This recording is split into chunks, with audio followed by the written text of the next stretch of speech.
Hello guys, welcome to my channel read NCERT physics with Shivam. तो हमने wave optics start किया है और इस वीडियो में हम देखेंगे हाइजीन प्रिंसिपल को। तो चलो स्टार्ट करते हैं इसे। We would first defined a wave front when we drop a small stone on a calm pool of water. Wave spread out from the point of impact. ठीक है, सबसे पहले हम समझेंगे एक टर्म को, वेव फ्रंट क्या होती है। ठीक है, तो देखो इसके लिए एक एग्जाम्पल दिया है जो आप सभी ने किया भी होगा। अगर हम क्या करते हैं, एक पुल में, एक पॉन्ड में हम एक स्टोन को ड्रॉप करते हैं तो क्या होता है, स्टोन ड्रॉप करेंगे, जैसे कि ये पॉन्ड है, स्टोन ड्रॉप करेंगे तो क्या होगा, यहाँ पर वेव इमर्ज होती है ना, इस तरह की सर्कुलर वेव, स्पेरिकल वेव्स। ठीक है, सर्कुलर वेव इमर्ज होती है।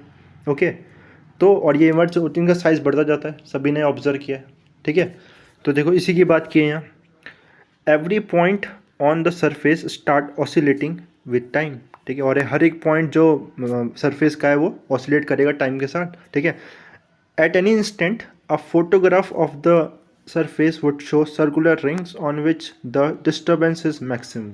ठीक है, तो क्या होगा, डिस्टर्बेंस कैसे स्प्रेड होगी, अगर हम क्या करें, एक किसी भी इंस्टेंट पे फोटोग्राफ क्लिक करें। ठीक है, जैसे हमने ड्रॉप किया स्टोन को और वेव बनना स्टार्ट हुआ, स्प्रेड होना स्टार्ट हुआ, हमने फोटोग्राफ क्लिक किया, तो हम क्या देखते हैं, तो हम देखेंगे कि एक ऐसा सर्कुलर रिंग हमें दिखाई देगा। मतलब ये सर्कुलर रिंग क्या है, जितने भी पॉइंट है ना इस सर्कुलर रिंग में, ये सारे के सारे सेम फेज में डिस्टर्बेंस इसमें ऑसिलेट कर रहे हैं, सेम फेज में। कहने का मतलब देखो क्या हुआ, इस पॉइंट पे तो हमने क्या किया, स्टोन को ड्रॉप किया, तो क्या हुआ, वेव यहाँ से हर डायरेक्शन में फैल रही होगी। डिस्टर्बेंस क्या है, हर डायरेक्शन में ये स्प्रेड हो रहा होगा। ठीक है, और देखो ये सारे पॉइंट्स, क्योंकि सर्कल है, हर एक पॉइंट, जैसे कि इस पॉइंट को ले रहा हूँ, इस सर्कल को ले रहा हूँ मैं। ठीक है, इस वेव की बात कर रहा हूँ, तो हर एक पॉइंट का इस सर्कल में जो सेंटर से डिस्टेंस होगा बराबर होगा, है ना, क्योंकि सर्कल में क्या होता है, रेडियस क्या होता है, रेडिया इक्वल होते हैं। ओके, सो हर एक पॉइंट का डिस्टेंस इस सेंटर से, हर एक पॉइंट जो इस वेव पे, ठीक है, सर्कल में इस वेव पे वो सेंटर से इक्वल डिस्टेंस पे है। तो यानी कि हर एक पॉइंट क्या है, इस जो रेडियस सर्कल है, सेम सेम फेज में ऑसिलेट कर रहे हैं ये सारे पॉइंट। ठीक है, ऐसे ही अगर इसकी बात करूँ, ये सारे पॉइंट भी क्या है, सेंटर से, मतलब पॉइंट ऑफ डिस्टर्बेंस से जहाँ क्रिएट हुआ था सोर्स पॉइंट से बराबर डिस्टेंस पे, तो सारे पॉइंट एक साथ इन सेम फेज ऑसिलेट करेंगे। ठीक है, समझ में आ रही है बात, कि जितने भी ऐसा लोकस होगा पॉइंट्स का, मतलब collection of all the point which are oscillating in the same phase, इसको क्या बोलूँगा मैं, वेव फ्रंट बोलूँगा। ठीक है, समझ में आया। तो जितने भी ऐसे पॉइंट्स हैं जो सेम फेज में ऑसिलेट कर रहे हैं, है ना, तो ऑसिलेशन ही तो आगे बढ़े, डिस्टर्बेंस, तो सेम फेज में डिस्टर्बेंस ऑसिलेट कर रहे हैं, इसी को मैं क्या बोलूँगा, वेव फ्रंट बोलूँगा। तो देखो ये वेव फ्रंट हो गया, फिर सेकंड, ये दूसरा वेव फ्रंट, ये तीसरा wave front. Okay, I hope ये समझ में आएगा आपको। ठीक है, such a locus of the points which oscillate in same phase called wavefront. Okay, now thus a wavefront is defined as a surface of constant phase. तो wavefront को क्या कर सकता हूँ मैं, डिफाइन कर सकता हूँ surface of constant phase. Okay, now the speed of with which the wavefront moves to outwards from the source is called the speed of the wave. ठीक है, और किस स्पीड से ये आगे बढ़ रही है वेव, उसको ही क्या बोलूँगा मैं, speed of the wave front. और एक और बात, the energy of the wave travel in the direction perpendicular the wave front. ठीक है, और वेव फ्रंट के एनर्जी किस डायरेक्शन में प्रोपोगेट होती है, किस डायरेक्शन में आगे बढ़ेगी, इस वेव फ्रंट के परपेंडिकुलर डायरेक्शन में। ठीक है, ओके, वेव फ्रंट को समझने के लिए एक और एनालॉजी देता हूँ आपको मैं। जैसे कि अगर क्या करो ना, आप एक बलून को ब्लो करो। ठीक है, बलून को फुलाते हैं जब, तो क्या होता है, कुछ इस तरह से बलून आगे बढ़ता है ना, बलून ऐसे आगे बढ़ता है ना, फूलता है जब, तो बलून कुछ ऐसे बढ़ता है। तो ये देखो, ये क्या हो गया, इस तरह से ही आगे बढ़ रहा ना, ये वेव भी क्या हो रही है, आगे बढ़ रही है। तो ये फ्रंट पार्ट वेव का है ना, इसी को क्या बोला है, वेव फ्रंट। मतलब जो वेव फ्रंट मतलब, और देखो ये सारे के सारे पार्टिकल्स, जैसे बलून भी फूल रहा है जब, तो सारे के सारे जो बलून में सरफेस है, पॉइंट्स है उस सरफेस में, वो सारे एक ही फेस में एक ही साथ आगे बढ़ रहे हैं। ठीक है, तो कुछ आइडिया आपको लगा होगा वेव फ्रंट का। ठीक है, बहुत इंपॉर्टेंट है वेव फ्रंट को समझना।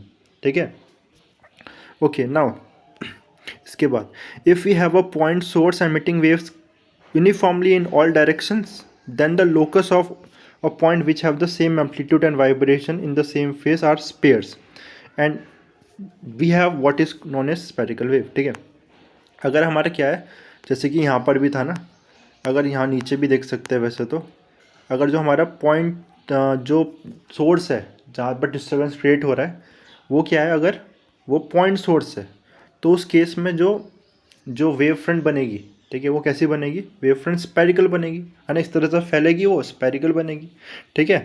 तो इसी को हम स्पेरिकल वेव फ्रंट बोलेंगे। तो पॉइंट सोर्स क्या बनाएगा, हमेशा स्पेरिकल वेव फ्रंट बनाएगा, ठीक है। जैसे कि हमने स्टोन ड्रॉप किया और पूरा स्पेरिकल वेव फ्रंट बनने लगी, यहाँ से हम समझ सकते हैं। ओके, इसके बाद at a larger distance from the source a small portion of the sphere can be consider as a plane and we have a what is known as plane wave, ठीक है। अब देखो, जैसे कि ये वेव बनी, स्पेरिकल वेव बनी, ये इसका जो डायमीटर बढ़ता जाएगा, ये दूसरी वेव स्पेरिकल वेव फ्रंट इस तरह से ना बढ़ता जाएगा। अब इस स्पेरिकल वेव फ्रंट में देखो, जैसे कि ये मैं छोटा सा पॉइंट लेता हूँ, छोटा सा पोर्शन, और इसको मैं अप्रॉक्सीमेटली क्या मान सकता हूँ, प्लेन मान सकता हूँ, ठीक है। इससे अप्रॉक्सीमेटली एक प्लेन मान सकता हूँ। अगर ये बहुत बड़ा रेडियस का हो गया, ठीक है, जो हमारा स्पेरिकल वेव फ्रंट है, ठीक है, उसका छोटा सा पोर्शन लूँगा तो वो उसको हम एक प्लेन मान सकता हूँ, और यही क्या होगा, मेरा प्लेन वेव होगा। तो प्लेन वेव क्या होगी, it is the part of a spherical wave front. तो प्लेन वेव हमारी part of a spherical wave front होगी, ठीक है। तो इस तरह से कुछ, तो ये प्लेन वेव हो गई, मतलब ये देखो किसी स्पेरिकल वेव फ्रंट का पार्ट होगा, लेकिन बहुत छोटे डिस्टेंस में हम कंसिडर कर रहे हैं, तो इसको अप्रॉक्सीमेटली मैं एक प्लेन वेव मान सकता हूँ, ठीक है। तो जैसे लिखा भी है यहाँ, at a large distance from the source a small portion of the spherical wave can be approximated by a plane wave, ठीक है। तो प्लेन वेव आपको आइडिया लगा होगा कुछ इस तरह से। Now we know the shape of a wave front at t0, then Huygens principle allow us to determine the shape of the wave front at a later time tau, ठीक है। तो हाइजीन प्रिंसिपल की help से क्या कर सकते हैं, अगर हमें वेव फ्रंट का शेप पता है, एक वेव फ्रंट का शेप पता है मुझे किसी भी टाइम इंटरवल में, ठीक है, इनिशियली हमें मुझे उसका वेव फ्रंट का शेप पता है, तो मैं किसी टाइम इंटरवल के बाद, आफ्टर टाइम सर्टेन टाइम, मैं इसका शेप क्या होगा वो डिटरमाइन कर सकता हूँ, किसकी हेल्प से, हाइजीन प्रिंसिपल की हेल्प से, ठीक है। This Huygens principle is essentially a geometrical construction, ठीक है। तो ये ज्योमेट्रिकल कंस्ट्रक्शन ही है, देखेंगे कैसे, which give the shape of the wave front at any time allow us to determine the shape of the wave front at a later time, ठीक है। तो क्या पता कर सकते हैं हम हाइजीन प्रिंसिपल से, हम शेप पता कर सकते हैं एक वेव का आफ्टर सर्टेन टाइम। अगर हमें इनिशियली उसका शेप पता है, उस वेव फ्रंट का इनिशियली शेप पता है, तो हमें आफ्टर द सर्टेन टाइम उसका क्या शेप होगा, with the help of Huygens principle हम डिटरमाइन कर सकते हैं, ठीक है। इतनी बात क्लियर हुई, इसके बाद आगे बढ़ते हैं। Let us consider a diverging wave and let f1 f2 represent a portion of the spherical wave front at t is equal to 0, ठीक है। तो देखो एक डाइवर्जिंग वेव है, मतलब जो स्प्रेड हो रही है, जैसे कि यहाँ पर f1 f2, ये डाइवर्जिंग वेव है, यहाँ दे रखी है ना, और इसका हमें क्या निकालना है, और इसको हमें फर्दर आगे क्या वेव बनेगी, वेव फ्रंट बनेगा, उसको निकालना है, ठीक है। तो देखो, okay, now let us consider a diverging wave. इसके बाद नाउ अकॉर्डिंग टू, अब देखो हाइजीन प्रिंसिपल समझना, दो पॉइंट बहुत इंपॉर्टेंट है, उसको समझना, ठीक है। According to Huygens principle, each point of the wave front is the source of a secondary disturbance and the wavelets emanating from this point spread out in all direction with the speed of the wave, ठीक है। समझते हैं इस point को। ये f1 f2 क्या था हमारा, ये प्लेन वेव फ्रंट है, ये f1 f2 हमारा प्लेन वेव फ्रंट था, ठीक है। इस पे हर एक पॉइंट इस वेव फ्रंट पे क्या होगा, as a source of new disturbance होगा, मतलब इससे क्या होगा, नई डिस्टर्बेंस अराइज होगी हर एक पॉइंट से क्या होगा, नई डिस्टर्बेंस अराइज होगी इस वेव फ्रंट से, ठीक है। और हर एक डायरेक्शन में, ठीक है। जैसे कि यहाँ पर भी देखो, ये तो हमारा प्लेन वेव फ्रंट, ये हमारा स्पेरिकल वेव फ्रंट है, तो देखो f1 f2 ये ना, तो हर एक पॉइंट, जैसे कि ए पॉइंट दिया है यहाँ, ए पॉइंट से, और ये बी पॉइंट दिया, नाम नहीं दिया है, सब हर एक पॉइंट है ना, इस पर क्या होगा, सोर्स होगा डिस्टर्बेंस का, ठीक है, सेकेंडरी डिस्टर्बेंस का, है ना, यहाँ से नई डिस्टर्बेंस अराइज होगी हर एक डायरेक्शन में, ठीक है। इतना क्लियर हुआ होगा, ठीक है। नाउ, और इसको क्या बोलेंगे हम, और इसको हम वेवलेट्स बोलेंगे, ठीक है। जो सेकेंडरी डिस्टर्बेंस अराइज हुई, इसको हम सेकेंडरी वेवलेट्स बोलते हैं, ओके, सेकेंडरी वेवलेट्स बोलते हैं, ठीक है। This wavelets emanating from the wave front are usually refer to as secondary wavelet, ठीक है। तो फिर से एक बार, जो वेव फ्रंट था हमारा, जो हमारा प्राइमरी वेव फ्रंट था, इससे क्या हुआ, हर एक पॉइंट से जो वेवलेट अराइज हुई, ठीक है, जो डिस्टर्बेंस अराइज हुआ इससे हर एक डायरेक्शन में, इसको हम वेवलेट्स बोलते हैं, ओके, सेकेंडली वेवलेट्स बोलते हैं, ठीक है, याद रखना। उसके बाद and if you draw common tangent to all this pairs we obtain the new position of the wave front at a data time. ठीक है, यहाँ पर स्पेयर बनेगी। ठीक है, जैसे कि यहाँ स्पेयर बनेगा, है ना, हम बोले ना हर एक डायरेक्शन में इस पॉइंट से डिस्टर्बेंस अराइज होगा, सेकेंडरी वेवलेट। और देखो कुछ इस तरह से ये सेकेंडरी वेवलेट अराइज हुआ, यहाँ पर भी हुआ, है ना।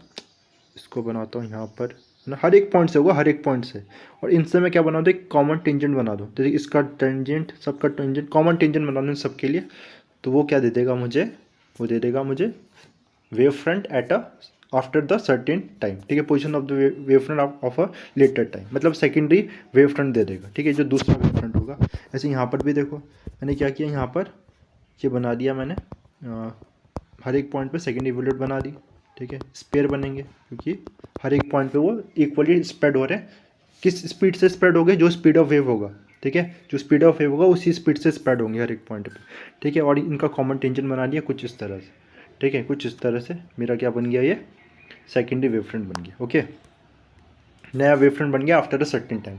ठीक है, okay now thus if we wish to determine the shape of the wavefront at t is equal to tau, we draw spheres of radius v tau from each point of the spherical wavefront where v represent the speed of waves in the medium। ठीक है, यानी कि अगर मुझे क्या बनाना है, tau time में wave front बनानी है।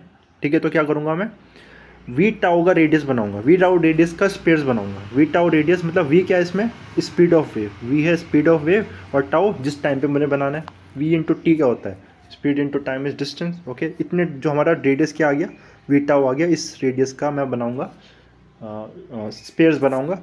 ठीक है, okay now and if we draw a common tangents to all this pair we obtain the new position of the wave front at tau t. ठीक है, तो इस टाइम में आफ्टर द टाइम टी हमारा वेव फ्रंट मिल जाएगा by drawing a common tangent कुछ इस तरह से। ठीक है, स्पेरिकल है तो स्पेरिकल मिल रहा है, देखो यहाँ पर प्लेन है तो प्लेन में मिल रहा है।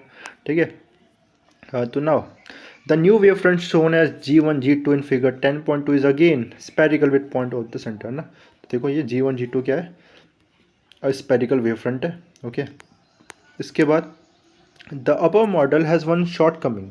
We also have a back wave which is shown as D1 D2 in figure 10.2. Hygiene argued that the amplitude of the secondary wavelets is maximum in the forward direction and zero in the backward direction. By making this ad hoc assumption, Hygiene could explain the absence of the back wave. ठीक है, अब इसमें कमी थी, देखो क्या कमी थी, वेव फ्रंट तो हमने क्या बोला, जो सेकेंडरी वेवलेट्स है वो तो हर एक डायरेक्शन में स्प्रेड हो रहे, आगे भी पीछे भी सर्कल तो हर डायरेक्शन में बन रहा है ना। ठीक है, तो कॉमन टेंजेंट तो यहाँ भी बन सकता है, तो यहाँ बन सकता है, तो मतलब एक बैक वेव भी बन रही है। ठीक है, तो ये बैक वेव कैसे है, तो इसका एक्सप्लेनेशन क्या दिया हाइजीन ने, उन्होंने बोला कि जो वेव फ्रंट है, जो वेव फ्रंट है आगे की तरफ उसका एम्पलीट्यूड क्या है, मैक्सिमम है। ठीक है, सेकेंडरी वेवलेट का आगे की तरफ एम्पलीट्यूड मैक्सिमम है, और पीछे की तरफ उनका बैक डायरेक्शन में क्या नहीं है, जीरो एम्पलीट्यूड है, मतलब डिस्टर्बेंस आगे ही बढ़ रहा है बस। ठीक है, पीछे नहीं बढ़ रहा है, आगे ही बढ़ रहा है, ये उन्होंने आर्ग्यूमेंट दिया। He made by making ad hoc assumption, मतलब खुद से इन्होंने ये आर्ग्यूमेंट इंस्टेंटली बना उनका। ठीक है, hygiene could explain the absence, और इससे उन्होंने बैक वेव को एक्सप्लेन कर दिया कि क्योंकि एम्पलीट्यूड आगे की तरफ है सेकेंडरी वेवलेट का, पीछे की तरफ नहीं है, तो बैक वेव नहीं बनेगी, ये उनका जस्टिफिकेशन था। ठीक है, however this ad hoc assumption is not satisfactory and the absence of the back wave is really justified from more rigorous wave theory। ठीक है, लेकिन ये जस्टिफिकेशन सही नहीं था, सेटिस्फैक्ट्री नहीं था, इसको हम बहुत ही रिगरस वेव थ्योरी से, मतलब बहुत एडवांस वेव थ्योरी से ही हम क्या कर सकते हैं, जस्टिफाई कर सकते हैं, जो हमें नहीं समझना। लेकिन जस्टिफिकेशन जो इन्होंने दिया था एम्पलीट्यूड पीछे की तरफ नहीं, ये सही नहीं था, सेटिस्फैक्ट्री नहीं था, इसको रिगरस वेव थ्योरी से हम समझ सकते हैं। ठीक है, उसकी बात हम इसमें नहीं करेंगे। ठीक है, now in a similar manner we can use Huygens principle to determine the shape of the wave front for a plane wave propagating through a medium. ठीक है, और इसी तरह से हम क्या कर सकते हैं, किसी भी प्लेन वेव का भी हम ऐसे कर सकते हैं जैसे मैंने आपको दिखा दिया, सिमिलर असम्पशन से, है ना, मतलब वेवलेट सेकेंडरी वेवलेट, उसके बाद कॉमन टेंजेंट बना देंगे और हमारा सेकेंडरी वेवलेट वेव फ्रंट मिल जाएगा आफ्टर सर्टेन टाइम। ठीक है, तो आई होप ये समझ में आएगा वेव फ्रंट का कॉन्सेप्ट और हाइजीन के प्रिंसिपल, कैसे हम वेव फ्रंट बना सकते हैं। ठीक है, तो नेक्स्ट वीडियो में हम बात करेंगे रिफ्लेक्शन यूजिंग हाइजीन प्रिंसिपल, कैसे हम रिफ्लेक्शन को हाइजीन प्रिंसिपल से प्रूफ कर देंगे। ओके, तो लाइक करना इस वीडियो को अगर आपको ये कॉन्सेप्ट मैं समझा पाया। ठीक है, शेयर करना अपने फ्रेंड्स के साथ ताकि चैनल ग्रो कर सके और मैं और वीडियोस बना सकूं। होपफुली ये पूरा जो NCERT है क्लास 12 की मैं कंप्लीट कर सकूँ। एंड लास्ट में थैंक्स फॉर वॉचिंग।